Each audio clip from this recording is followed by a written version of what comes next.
Boot night ಬಿದ್ದಿದ್ಯೇನಕ್ಕೆ, ಏನ್ ಘಟನೆ ಅದು ಅಂತ. ಕಡ್ಡಾಯವಾಗಿ ಕನ್ನಡ ಚಿತ್ರಗಳನ್ನ ಚಿತ್ರಮಂದಿರದಲ್ಲಿ ಹಾಕಲೇಬೇಕು. ಸೆಪ್ಟೆಂಬರ್ 7ನೇ ತಾರೀಕು ಗಲಾಟೆ ಅಂದರೆ ಕೆಂಪೇಗೌಡ ಅವ್ರ ಓಟ್ನಲ್ಲಿ ಅಗಾಧವಾದ ಗಲಾಟೆ. ಇನ್ನು ಆ ಚಳುವಳಿ ಮುಂದೆ ಇನ್ನು ನಾವು ನೋಡೋಕ್ಕಾಗಿಲ್ಲ ಬಿಡಿ. ಲೂಯಿಸ್ ಅಂತ SP ನಮ್ಮ ನೋಡಿದ ತಕ್ಷಣ ಏನು ಸಿಕ್ಕಬಡ ಕೆಟ್ಟ ಹಿಡ್ದ ಬೈಕ್ ಬೂಟ್ಸಕ್ಕೆ ಹೊಡೆದೇ ಬಿಟ್ಟ. ವಾಟಾಳ್ ನಾಗರಾಜ್ ಅವರು ಒಂದು ಟ್ರೇಡ್ ಮಾರ್ಕ್ ಅಂತಂದ್ರೆ ಕನ್ನಡಕ ಮತ್ತೆ ಟೋಪಿ ಹಾಕೊಂಡದ್ದು ಬೇರೆಯವ್ರಿಗೆ ಹಾಕೋದು ಬೇಡ ಅಂತ ನಾವೇ ಹಾಕೊಂಡ್ಬಿಟ್ಟಿದ್ವಿ. 35-40 ವರ್ಷ ಆಗಿದೆ, ಅದ್ಭುತವಾಗಿರುತ್ತೆ ಅಂತ ಹಾಕಿದ್ದು ಅದು ಹಂಗೆ ಮುಂದುವರೆದು. ವಾಟಾಳ್ ನಾಗರಾಜ್ ಅವರ ಪ್ರತಿಭಟನೆಗಳು ಅಂದ್ರೆ ಬಹಳ ವಿನೂತನವಾಗಿರುತ್ತೆ.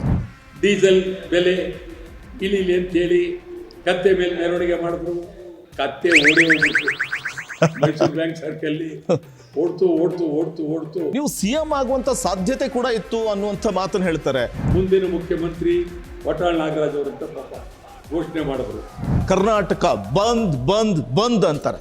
ಈ ಕರ್ನಾಟಕ ಬಂದ್ ಅಂತ ನಾನು ಇಲ್ಲಂದ್ರೆ 60 ಕೋಟಿ ನಾವಿರೋದು, ಕನಿಷ್ಠ 5 ಕೋಟಿ ಜನ ಹೋದ್ರೆ ಕರ್ನಾಟಕ ಬಂದ್ ಅಂತೇಳಿ ನಂದೇ ಥರ ಇದು ಮಾಡ್ತಾರೆ.